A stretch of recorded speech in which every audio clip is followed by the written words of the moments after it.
Hello and welcome to the Print's Instant Analysis.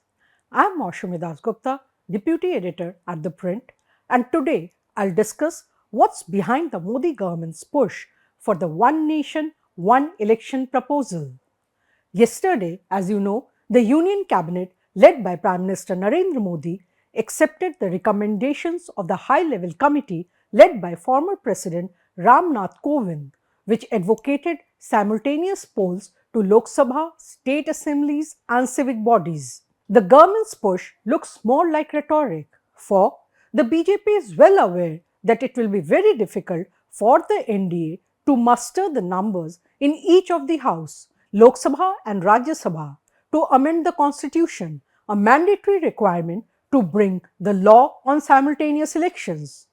According to Article 368, for a bill proposing a constitutional amendment to sail through, not less than two-thirds of the members of that House present and voting must vote in favor of the bill. The total strength of the Lok Sabha is 543, which means two-thirds of the lower house will amount to 362 MPs. The NDA, despite having a simple majority in Lok Sabha, is unlikely to muster this number since the BJP-led alliance has 293 MPs in the lower house, BJP with its 240 MPs, and those of its 14 allies, among them TDP with 16 and JDU with 12 MPs.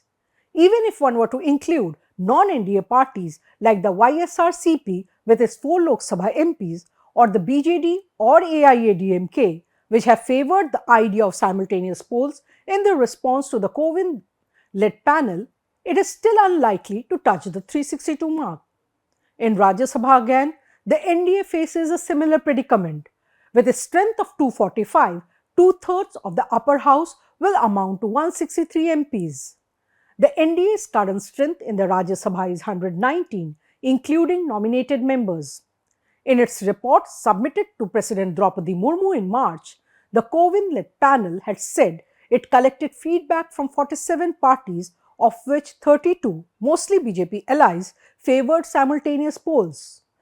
Also, political analysts are pointing out that if the government was serious about its intention, it would have planned and held elections to the 4 states and union territories, Jammu and Kashmir, Haryana, Maharashtra and Jharkhand, together, since the states were due for election around the same time. But it has not done so.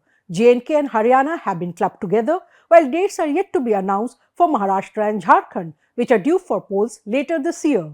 It's not that the BJP is oblivious to the fact that it does not have the required numbers to ensure passage of the constitutional amendment in Parliament.